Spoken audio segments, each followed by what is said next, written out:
encontramos a la iglesia cristiana en su origen, en sus inicios. Ahora hemos visto en el capítulo 2 de Hechos estas 3 señales que ocurrieron en el día de Pentecostés. No sé si alguno se acuerda de qué señales visibles o audibles ocurrieron en el día de Pentecostés. La lengua de fuego, muy bien. El estruendo de viento. Y había otra más que vimos la semana pasada. Las lenguas o los idiomas, muy bien. Entonces, son estas 3. Primero nos habla de un estruendo como de un viento que comenzó a ir y llenó toda la casa donde estaban. Después, una lengua, parecía algo como de fuego, que se repartió entre todas los 120 creyentes que había en el aposento alto, y después, cuando fueron llenos del Espíritu Santo, entonces comenzaron a hablar en otros idiomas. Un milagro que Dios hizo, y explicamos más en cuanto a eso la semana pasada. Pero tenemos que entender que las señales no eran lo principal, simplemente eran símbolos visibles o audibles de que el Espíritu Santo había venido, de que esto era un día especial, de que los creyentes habían sido llenos, todos ellos, del Espíritu Santo, que algo había ocurrido. También estas señales eran una manera que tuvo Dios para que la multitud viniera, para captar la atención de la multitud y que vinieran a ver qué es lo que pasaba. Y exactamente eso es lo que pasa. En el versículo 6 se nos dice que estaban confusos. Versículo 7 se nos dice que estaba la gente de Jerusalén, que había muchísima gente en el día de Pentecostés, quizás cientos de miles, quizás se dice hasta 1 millón de personas habría por esta fiesta que había. Entonces, confusos, versículo 6, atónitos y maravillados, versículo 7, versículo 12 nos dice que estaban atónitos y perplejos, y lo que estaban diciendo es, ¿qué quiere decir esto? Han pasado estas 3 cosas tan extrañas que nunca he escuchado algo como un estruendo de un viento así, nunca hemos visto este tipo de lengua de fuego, esto que no sabemos lo que es, y después lo que más la gente le chocó, y claro, lo que fue público de una manera mucho más grande, es que estaban hablando en otros idiomas que no habían estudiado estas personas. Incluso eran gente seguramente sin estudios, gente que no había ido a colegios ni universidades. ¿Cómo puede ser que esté hablando en el dialecto de mi región que está a 1000, 2000 kilómetros de aquí? Entonces están diciendo, ¿qué pasa? ¿Qué ha pasado? ¿Qué quiere decir esto?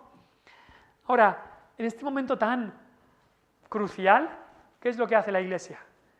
¿Qué es lo que hace la Iglesia en el versículo 14? ¿Qué es lo que hace el liderazgo de la Iglesia? ¿Qué es lo que hacen los apóstoles? Predicar, predicar. No hacen otra cosa más que predicar. Y hoy queremos ver la supremacía de la predicación en el cristianismo verdadero. La predicación debe siempre tener siempre un lugar muy prominente en la vida del pueblo de Dios. Lo que necesita la Iglesia de Cristo es más palabra de Dios, más predicación, no menos. Y lo que necesita este mundo es lo mismo, más palabra de Dios y no menos. Y es lo que hicieron en el libro de Hechos. En este primer día de la Iglesia cristiana, habían sido llenos del Espíritu Santo, ¿y qué es lo primero que hacen? ¿Se ponen a cantar? No. ¿Se ponen a hacer un teatro? No, tampoco. ¿Se ponen a ayudar a los pobres? Tampoco. ¿Se ponen a celebrar el partimiento del pan, la Santa Cena? Tampoco. Lo que hizo la Iglesia fue predicar. Vemos después que estas cosas que he dicho fueron haciéndolas después. Pero lo primordial, lo principal, lo que tenía la supremacía era la predicación. Y vamos a ver, y voy a nombrarlas ahora rápidamente, que no solo aquí en Hechos capítulo 2, pero es que el libro de Hechos, el libro de los orígenes del cristianismo verdadero, que es lo que debemos intentar buscar, ser como esta iglesia de Hechos, es que el libro de Hechos está lleno de predicaciones, una y otra. Me he puesto a contarlas. Capítulo 1, predicación en el aposento alto, predicación de Pedro, 8 versículos de predicación en el capítulo 1. En el capítulo 2 tenemos 22 versículos de predicación en el día de Pentecostés. Pasa la página, capítulo 3, hay 14 versículos de predicación en el pórtico de Salomón, después de que el cojo pudiera andar otra vez, después de este milagro. Capítulo 4, 7 versículos de predicación delante del concilio. Capítulo 5, otra vez delante del concilio, otros 4 versículos de predicación. Capítulo 7, pasamos al capítulo 7 ya, este es el extracto más grande de una predicación, 52 versículos del sermón que predicó Esteban. Justo después de este sermón fue apedreado y muerto Esteban. Capítulo 9, Pablo se convierte. ¿Y qué hace Pablo? Nos dice en el versículo 20, enseguida predicaba a Cristo en las sinagogas. Lo primero que hizo después de convertirse, predicar. Capítulo 10, hay 10 versículos del sermón de Pedro en casa de Cornelio. Capítulo 13, aquí ya empieza Pablo en sus viajes misioneros y hay 3 versículos de Pablo y Bernabé en Listra, predicando. Capítulo 17, un sermón bastante interesante de Pablo en Atenas, en el Areópago de ahí de Atenas, 10 versículos de predicación. Capítulo 20, Pablo en Mileto les predica a los ancianos de Éfeso, 18 versículos de predicación. Y luego en el capítulo 22, 24 y 26 tenemos predicaciones, aunque son también defensas judiciales de Pablo, delante de jueces, reyes y demás. En el capítulo 22 tenemos 19 versículos de su defensa, capítulo 24 su defensa ante Félix el gobernador, 12 versículos, capítulo 26 defensa ante el rey Agripa, otros 22 versículos. Estos son predicaciones, pero son también su testimonio y su defensa. Pero vemos que el libro de Hechos principalmente es un libro de predicación. Es un libro de predicación. Entonces eso nos hace ver que la iglesia cristiana, el cristianismo verdadero, debe darle un lugar prominente, muy prominente, a la predicación. ¿Por qué? Porque la predicación tiene un poder indescriptible. En el capítulo 2 vemos cómo Pedro predica la palabra de Dios y es a través de la predicación, no a través de otra cosa, sino a través de la predicación que 3.000 personas, 3.000, piénsalo, 3.000 personas nos dice que a través de la predicación, el Espíritu Santo obrando, pero obrando a través de la predicación, se convencen de pecado. Nos dice el versículo 37, al oír esto, se compungieron de corazón. Eso habla de una verdadera tristeza por el pecado, un verdadero arrepentimiento, y dijeron, varones hermanos, ¿qué haremos? Y dice ahí, versículo 41, los que recibieron su palabra fueron bautizados y se añadieron aquel día como 3.000 personas. 3.000 personas a través de la predicación fueron transformadas por el poder de Dios. Así que en la predicación hay un poder indescriptible. No es en la predicación en sí, por supuesto. La predicación es el medio que utiliza Dios para salvar almas, para mostrar su poder. Es más, en el capítulo 19, versículo 20 del libro de Hechos, hay una frase bastante interesante.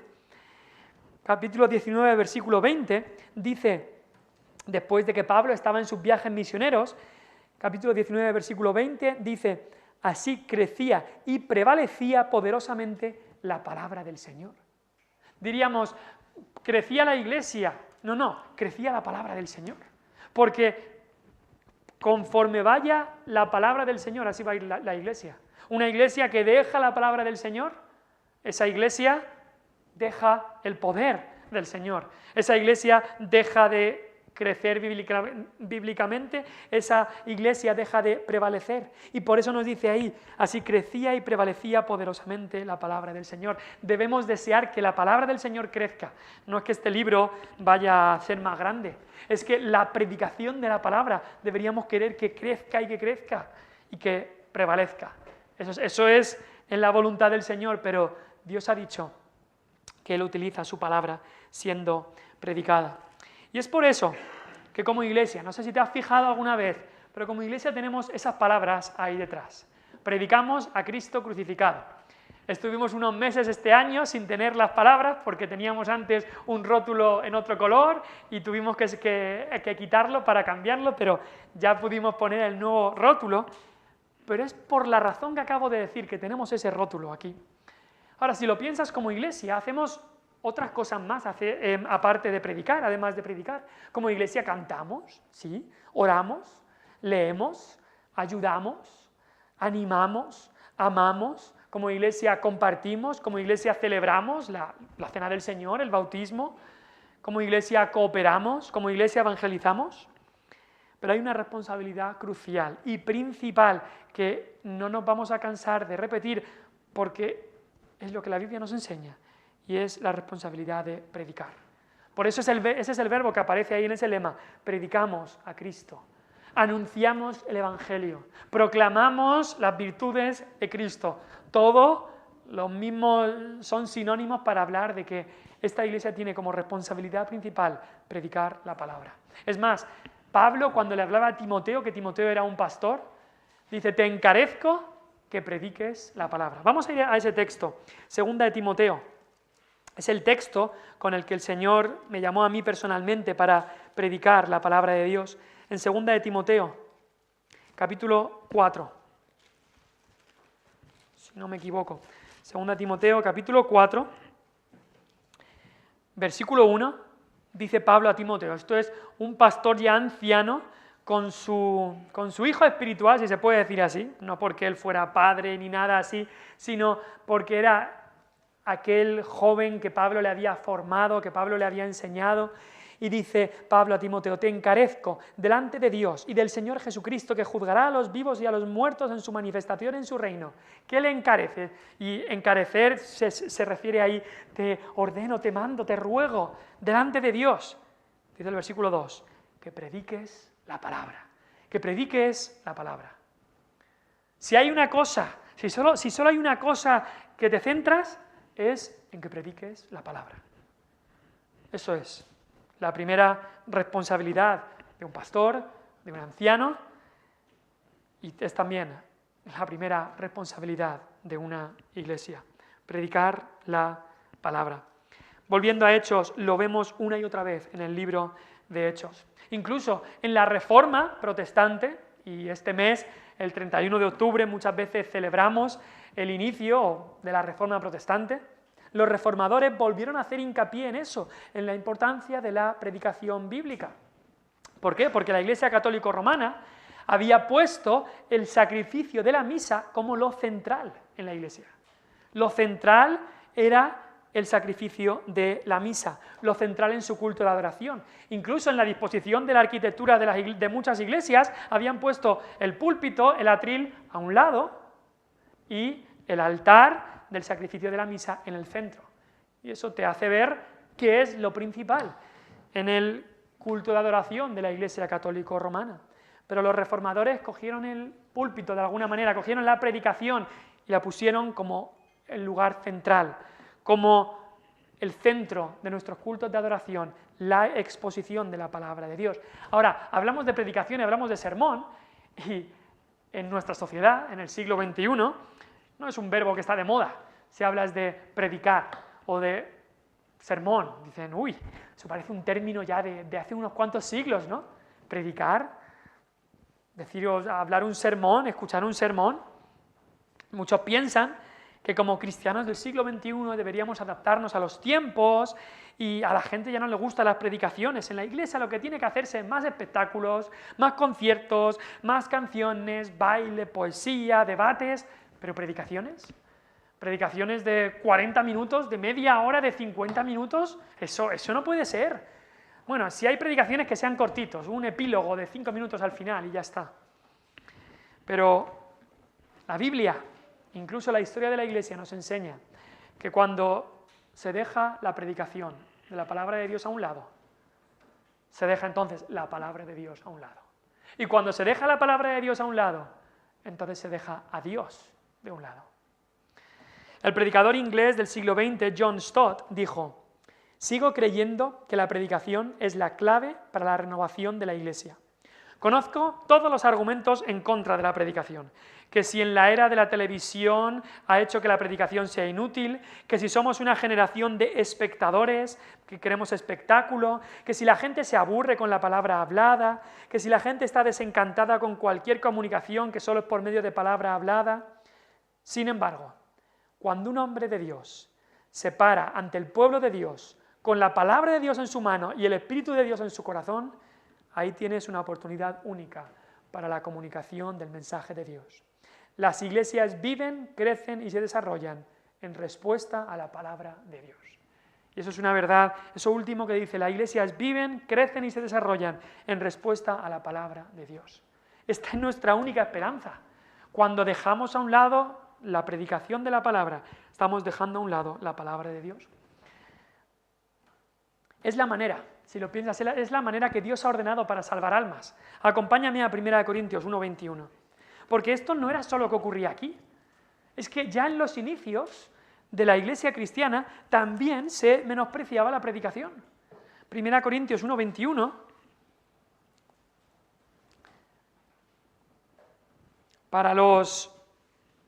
Para judíos y gentiles era locura.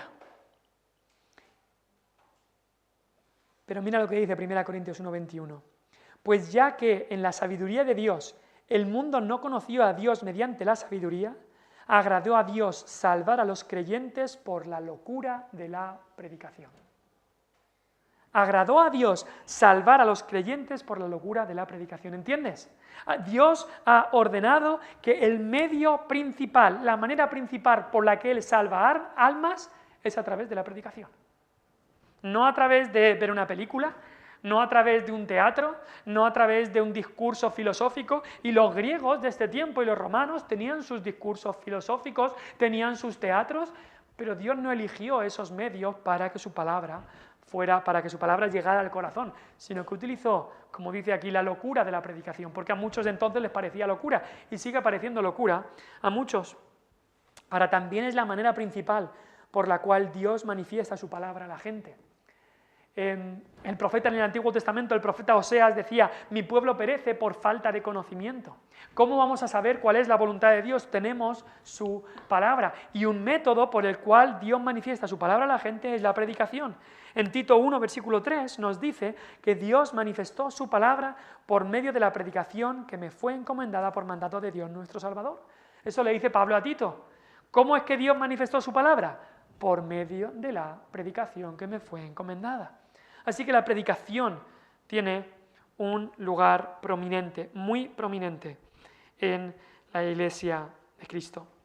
Quiero ver algunos puntos y esto nos llevará esta semana y la siguiente, pero lo primero que quería ver es que la predicación, si vuelves conmigo a Hechos, la predicación fue traída por el liderazgo de la Iglesia. Esto no es lo más importante, el punto más importante que vamos a ver hoy, pero es lo primero que nos encontramos. En el versículo 14 dice entonces Pedro poniéndose en pie con los 11. Pedro poniéndose en pie con los 11 fueron los que predicaron. Sabemos que le había caído el Espíritu Santo sobre todos los creyentes, mujeres incluidas, pero no todos tomaron la palabra, no todos se levantaron para predicar, sino los 12 apóstoles, son los que se pusieron de pie para predicar.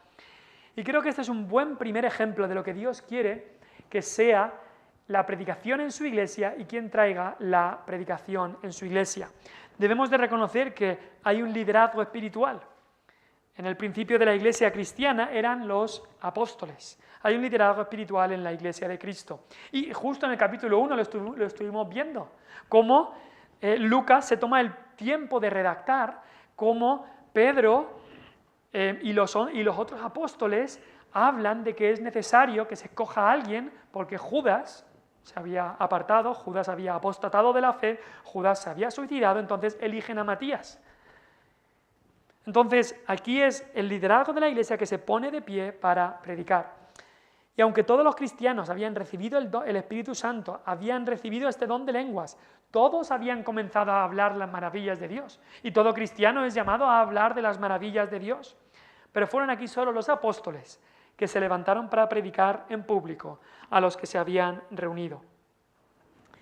Y eso es algo que nos enseña, que el acto de la predicación pública en la iglesia local no es algo que cualquiera que se sube. Si tienes don de palabra, pues súbete a predicar. ¿Sabes hablar bien? Pues súbete. O si sabes mucho de la Biblia, sí, súbete a predicar. O si tienes muchas historias que contar de tu vida, experiencias de tu vida cristiana, sí, súbete a predicar. No. Dios pone en su palabra requisitos del liderazgo espiritual de la iglesia. Lo encontramos en 1 Timoteo 3 y también en Tito. Encontramos requisitos. No es lo que nos parezca a nosotros. Dios ha establecido que en los asuntos espirituales su iglesia sea liderada por ancianos o pastores, o también se les llama, es el mismo término, son sinónimos, obispos. La palabra anciano, pastor y obispo es la misma palabra, son sinónimos en el Nuevo Testamento. Y por eso debemos cuidar el púlpito. Y no me refiero a limpiar bien el púlpito o que en esta madera haya algo especial, ni en esta ni en esa, no. No. La madera no es especial, el púlpito en sí no es especial, lo que es especial es el acto de la predicación que se realiza allí. Y cuidar el púlpito me refiero a que significa que cada vez que alguno de nosotros sube al púlpito a traer la palabra de Dios, debemos temblar cada vez que exponemos la palabra de Dios, y me estoy hablando a mí el primero. También significa que debemos llevar como iglesia, y más como el liderazgo de la iglesia, mucho cuidado de quién permitimos que traiga la palabra. Entonces debemos cuidar el púlpito. La predicación debe ser traída por aquellos que Dios ha escogido y que tienen el carácter de alguien que puede ser líder del pueblo de Dios, algún anciano. Pero también vemos aquí algo curioso, que el liderazgo de la iglesia, el liderazgo espiritual, este primer sermón, esta primera predicación, no es que se puso Pedro en pie y predicó. Fíjate en la palabra, con los 11, con los 11. Hay un liderazgo plural. Pedro estaba con los 11, los 12 apóstoles estaban allí. Todos ellos se pusieron de pie. Y aunque Pedro es el que estaba hablando, todos ellos estaban dando su apoyo a lo que decía Pedro. Y la Iglesia de Cristo no tiene un gobierno piramidal, donde hay uno arriba que acumula todo el poder. No. Pedro no era el primer papa de la Iglesia, la Biblia no nos dice nada de eso, es más, la Biblia dice lo contrario. Estaba ahí Pedro con los 11. Había 12 apóstoles que eran los primeros líderes espirituales de la Iglesia de Cristo. Y ellos eran el liderazgo. Ahora sabemos, la Biblia nos dice que ya no hay apóstoles, sino que Dios ha establecido que sean ancianos, pastores, los que guíen y lideren espiritualmente a la iglesia local. Y todo el ejemplo que nos da el Nuevo Testamento es de una pluralidad. Siempre que la palabra anciano aparece es ancianos. Se habla de los ancianos de Éfeso, los ancianos de Filipos, habla de ancianos en plural. También piénsalo, en la multitud de consejeros está la sabiduría. Así que unos se ayudan a otros. Los ancianos son los líderes espirituales encargados de ver lo que se predica. En 1 Timoteo 5:17 habla de eso, dice: los ancianos que gobiernan bien sean tenidos por dignos de doble honor, mayormente los que trabajan en predicar y enseñar. Así que son los encargados de que se predique la palabra fielmente, de que se predique todo el consejo de Dios. Hay quizá en algunas iglesias que se predica de unos temas o de unos libros y de otros no, pero en las iglesias se debe predicar todo el consejo de Dios, el amor de Dios y la justicia de Dios. Aspectos prácticos y aspectos teológicos. Se debe predicar todo lo que es el consejo de Dios. De eso se encarga el liderazgo espiritual de la iglesia, y la predicación y la enseñanza de la iglesia es responsabilidad del liderazgo espiritual de la iglesia, como lo fue aquí. No fueron todos que se subieron a predicar, sino los 12 apóstoles. Segundo punto, la predicación siempre debe exaltar a Dios. Exaltar a Dios. Y dirías, eso es normal, ¿no? Bueno, muchas veces no lo ha hecho. Muchas veces en la historia no lo ha hecho. Martin Lloyd-Jones, pastor en Londres del siglo pasado, dijo que el objetivo supremo de la evangelización y predicación es el de glorificar a Dios, no el de salvar almas. Y diríamos, pero el propósito principal es salvar almas. Antes que eso, el propósito principal es glorificar a Dios. Glorificar a Dios. Por supuesto que también salvar almas, pero el principal es glorificar a Dios, como hacemos en todo. Cuando algo se convierte en tu mayor objetivo, entonces todo lo que haces va encaminado a lograr ese objetivo. Si el objetivo principal de tu predicación es salvar almas, puede ser que manipules, hagas esto, hagas lo otro, para intentar ver si puedes ver el fruto de salvar almas. Pero cuando tu propósito es glorificar a Dios por encima de todo, vas a predicar fielmente la palabra. Un pastor va a predicar fielmente la palabra, y el Señor en su voluntad y en su soberanía obrará para que almas sean salvas.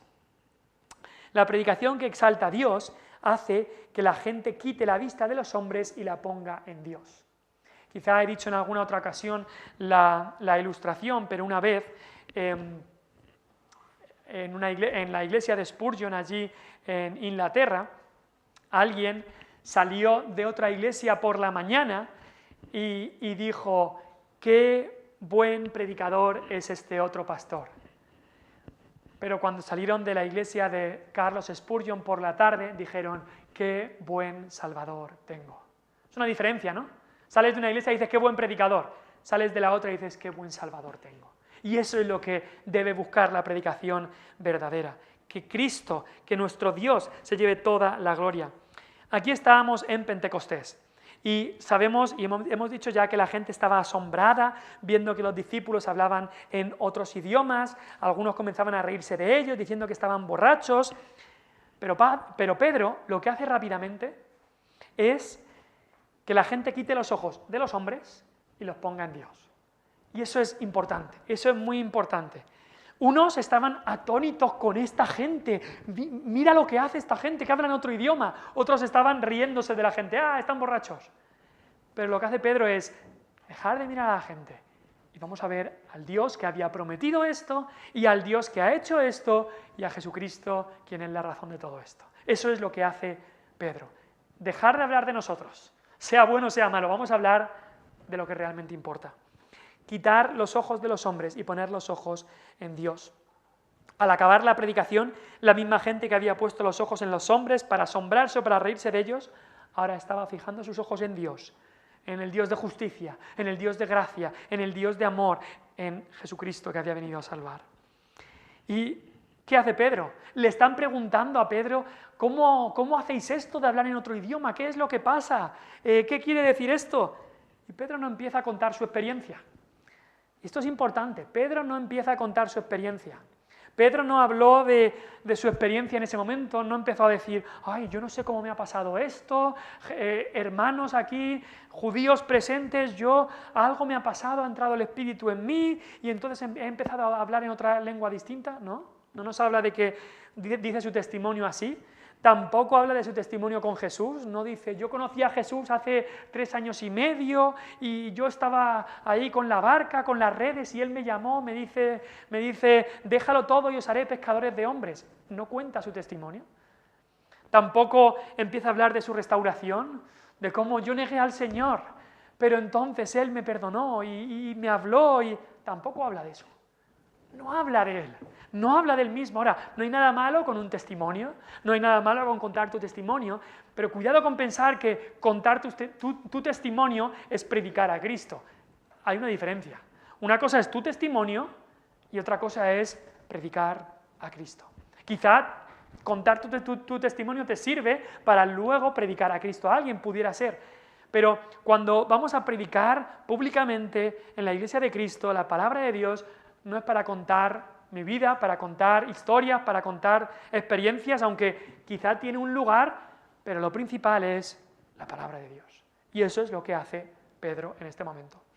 Así que no desestimamos las experiencias, pero no debemos predicar nuestra experiencia. El apóstol Pablo, cuando fue a Corinto, les dice: porque no nos predicamos a nosotros mismos, sino a Jesucristo como Señor, y a nosotros como vuestros siervos por amor de Jesús. ¿Qué es lo que pasa cuando predicas experiencias? Que alguien puede escuchar un testimonio y decir: bueno, es que ese no es mi caso. Quizá esa persona tuvo una infancia difícil, pero yo no tuve una infancia difícil, así que yo no necesito a Jesucristo. Quizá esa persona tenía una necesidad de afecto, pero yo no necesito ninguna necesidad de afecto, yo estoy bien, así que yo no necesito a Jesucristo. Por eso no nos predicamos nuestras experiencias, predicamos la palabra de Dios, que dice a todos, que Cristo ha venido, que Cristo murió y resucitó, y que ahora todos deben arrepentirse y creer en Cristo. Por eso predicamos el Evangelio tal como la palabra lo enseña. No predicamos nuestras experiencias, porque también hay el peligro de que la gente ponga los ojos en los hombres. En el año 92, esto es una historia que me contó mi suegro, él estaba en una denominación evangélica, digámoslo así, en Barcelona en el año 92, y era el año de las Olimpiadas, allí en Barcelona, y se hizo esta denominación con la que él veía que había cosas que no era de acuerdo a la palabra de Dios.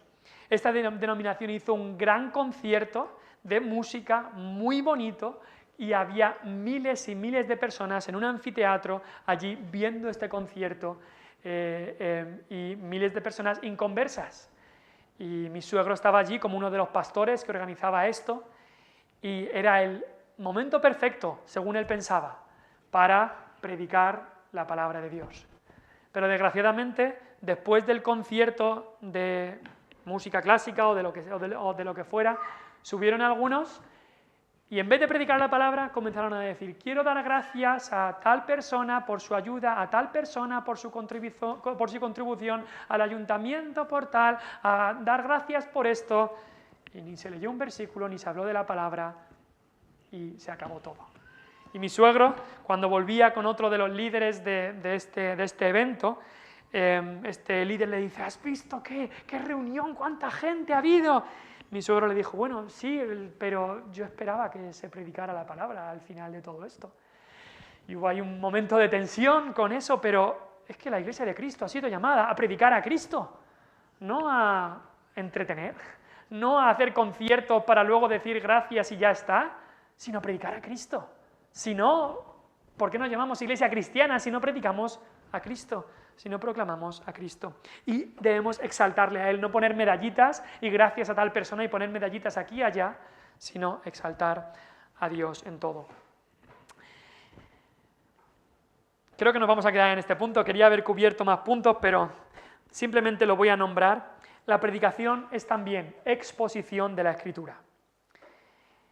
Debemos saber, es importante saber qué es predicación bíblica y qué no es predicación bíblica.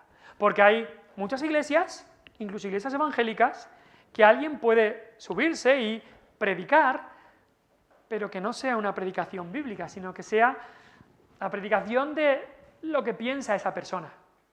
Yo he estado en un lugar donde un hombre subió, trajo un periódico, leyó un artículo del periódico y comenzó a más o menos comentar ese artículo del periódico con una perspectiva cristiana.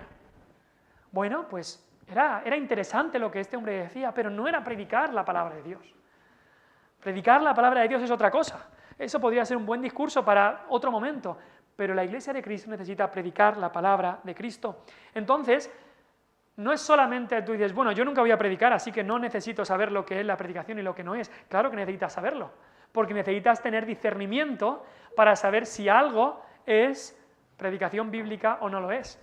La Biblia nos dice que en los postreros tiempos gente se amontonará maestros conforme a sus concupiscencias. Es decir, tú vas a escuchar lo que quieres escuchar. Y si no sabes lo que es predicación bíblica, seguramente serás engañado fácilmente. Y la predicación en el libro de Hechos no solamente estaba fundada en la Escritura, no solamente estaba basada en la Escritura, sino que la predicación del libro de Hechos era exposición de la Escritura. Voy a acabar con una ilustración.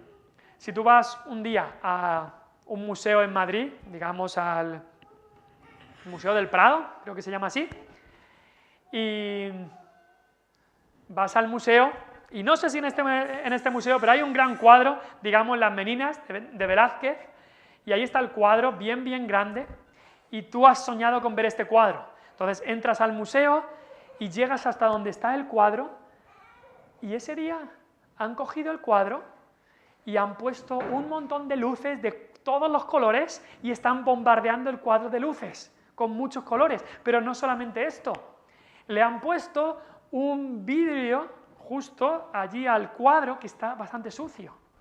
Un vidrio que no te permite ver del todo. Y luego cuando ves un poco más, te asomas al vidrio, ves que hay un chaval dibujando encima del cuadro de Las Meninas de Velázquez, y te dicen: no, es que lo que queríamos hacer es una interpretación moderna del cuadro de Las Meninas de Velázquez, y aquí estamos con este joven que está viendo a ver cómo él lo interpreta de una manera. Tú dices: espérate, yo he venido a una exposición de este cuadro, yo lo que quiero es ver el cuadro tal como ha sido pintado, Yo no quiero que me pongáis luces, yo no quiero que alguien haga otro cuadro encima, ni que haya un vidrio manchado, yo quiero ver el cuadro y ya está. Y así se llama en las galerías y en los museos una exposición del cuadro. Pues la misma palabra es la que utilizamos con lo que es la predicación. La predicación es una exposición de la Escritura. Es para que tú puedas ver la Escritura tal como Dios la escribió. Que el mensaje principal del pasaje que tratamos sea el mensaje principal del sermón. Y eso lo repetiré más la semana que viene. Predicación expositiva es que el punto y el mensaje principal del texto bíblico que se considera es el mensaje principal del sermón que se predica. Porque entonces estamos exponiendo la palabra de Dios. No es que yo tengo un tema que quiero hablar y voy buscando a ver qué versículo en la Biblia va bien con el tema de que yo quiero hablar. No, es que predico un pasaje y el mensaje principal del pasaje es el mensaje principal del sermón. Eso es predicación expositiva y eso es exponer la palabra tal como fue escrita.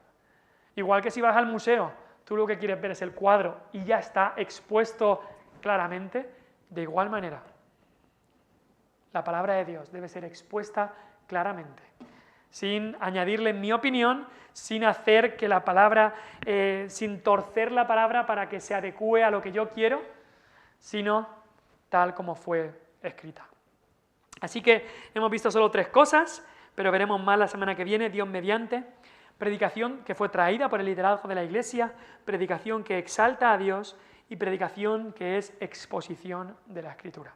Vamos al Señor en oración, vamos